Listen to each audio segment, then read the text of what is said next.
नमस्कार, आप देख रहे हैं पीके टाइम्स। मैं हूं अजय जाखड़। बाड़मेर की सरहद से सटे गांवों में मंगलवार और बुधवार सुबह कुछ अलग ही माहौल था। सैकड़ों गाड़ियों का काफिला, हजारों कार्यकर्ताओं की मौजूदगी और सीमा का संकल्प, समृद्धि का संदेश के नारों के साथ पूर्व सांसद मानवेंद्र सिंह जसोल ने बाड़मेर सर्किट हाउस से अपनी बहुप्रतीक्षित सरहद समृद्धि यात्रा के पहले चरण की शुरुआत की।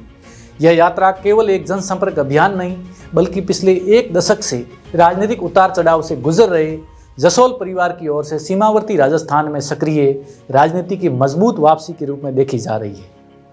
यात्रा की शुरुआत से पहले सर्किट हाउस परिसर में आयोजित संबोधन में मानवेंद्र सिंह जसोल ने स्पष्ट शब्दों में कहा कि जब तक सरहद पर बसने वाले नागरिकों का सर्वांगीण विकास नहीं होगा, तब तक न तो प्रदेश आगे बढ़ेगा और न ही देश।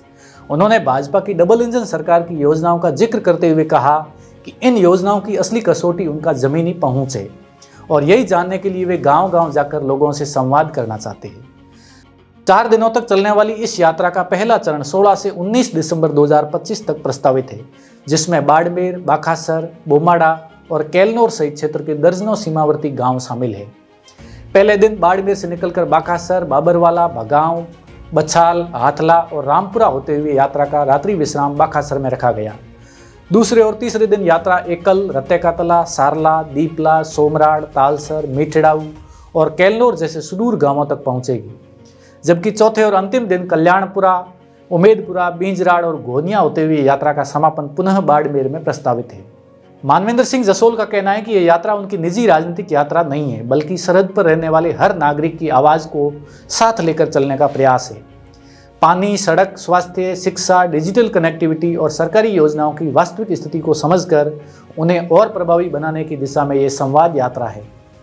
उन्होंने विशेष रूप से सीमावर्ती गांवों में जवानों के परिवारों, पशुपालकों और युवाओं की समस्याओं को प्राथमिकता देने की बात कही। इस यात्रा के राजनीतिक मायने भी कम अहम नहीं है। मानवेंद्र सिंह जसोल पूर्व केंद्रीय मंत्री और भाजपा के संस्थापक स्तंभों में शामिल रहे दिवंगत जसवंत सिंह जसोल के पुत्र हैं। पिता के राजनीतिक जीवन काल में ही वे विधायक और सांसद रहे, लेकिन 2014 के बाद जसोल परिवार का राजनीतिक ग्राफ लगातार नीचे जाता गया।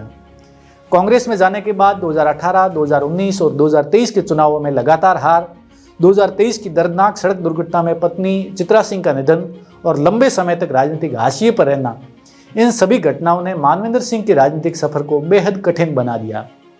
हालांकि 2024 लोकसभा चुनाव से पहले भाजपा में उनकी वापसी ने संकेत दे दिए थे कि जसोल परिवार एक बार फिर सक्रिय भूमिका में लौटना चाहता है।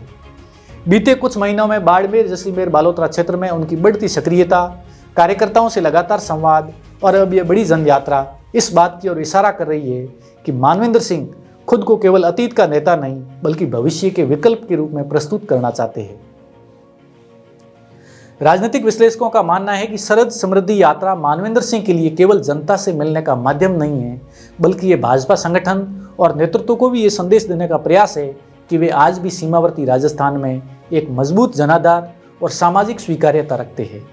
यात्रा को लेकर आमजन में दिख रहा उत्साह और कार्यकर्ताओं की सक्रिय भागीदारी इस दावे को कुछ हद तक मजबूती देती दिख रही है। कुल मिलाकर सरहद समृद्धि यात्रा ने यह स्पष्ट कर दिया है कि मानवेंद्र सिंह जसोल राजनीतिक रूप से निष्क्रिय नहीं है। यह यात्रा उनके लिए संघर्षों के दौर के बाद आत्मविश्वास के साथ लौटने का मंच बन रही है। आने वाले दिनों में ये देखना दिलचस्प होगा कि यह जनसंवाद केवल यात्रा तक सीमित रहता है या फिर बाड़मेर, जैसलमेर, बालोतरा की राजनीति में जसोल परिवार की भूमिका को एक बार फिर निर्णायक दिशा देता है। तो इस यात्रा को लेकर और इस खबर को लेकर आपका क्या कहना है, कमेंट करके ज़रूर बताएं और देखते रहिए पीके टाइम्स, क्योंकि ये है राजस्थान की आवाज़।